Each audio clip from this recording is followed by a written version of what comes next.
All right, so here we go. We play the three-word game, Joy.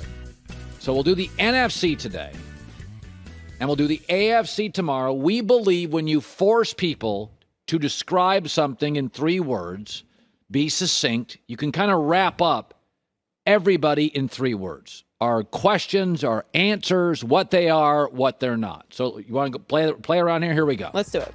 Tampa Bay, the Bucks. I would call this Tommy's title team.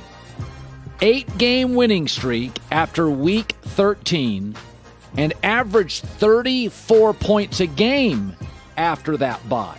So that to me is what they are now.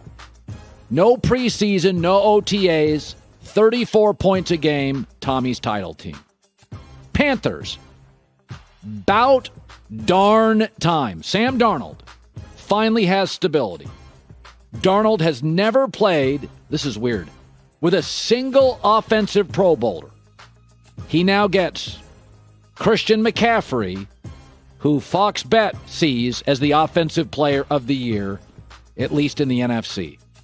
The Saints, Winston of questions. Ton of questions. Jameis Winston. Listen, he's 28-42 in his career.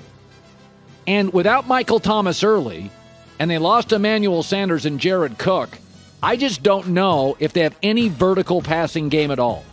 It's going to become very Jameis Winston, Alvin Kamara dependent, so a lot of questions. Falcons, flying under radar. Listen, Matt Ryan's had 10 straight years of 4,000 yards. Kyle Pitts is his best tight end. Calvin Ridley emerging as a superstar at wide receiver. The offensive line is above average. And he's got an offensive head coach in Arthur Smith who resurrected Ryan Tannehill's career. Could be an under-the-radar team. Washington of talent. Listen, last 7 games, they allowed 20 points or fewer in all of them. Like, that's a thing. They have 4 first-round picks on their defensive front. And there are some bad offensive lines on their schedule. This could very easily, if they stay healthy, be an 11 or 12-win team. Dallas, Dak in saddle. Listen, they averaged 33 points and 490 yards when Dak was healthy through the first 5 games. And that includes no preseason with the new coach, Mike McCarthy. So we do believe they'll be highly productive and explosive when they have the ball. Giants, Judgment Day here. Joe Judge. Listen, they got hot at the end of the year, won 5 of their last 8, and they have added Kenny Golladay, tight end Kyle Rudolph. They drafted Kadarius Toney, the young star receiver from Florida, and Saquon Barkley's back. So it's really on Daniel Jones now. No excuses. They've got really nice perimeter weapons, and if you watched last year, it looks like they got the right coach. Eagles. Eagles sigh. Second lowest projected win total in the NFC, 6.5. Now, there is a glimmer of good news, and I think this is why NFL executives in a poll like him more than I do. They do get Brandon Brooks back, one of the best guards in the NFL, and Andre Dillard was a left tackle they drafted years ago from Washington State. They're both back. They missed a ton of time last year. So the O-line, plus some of their young receiving draft picks, appear to be hits, not misses. Packers, starting to pack.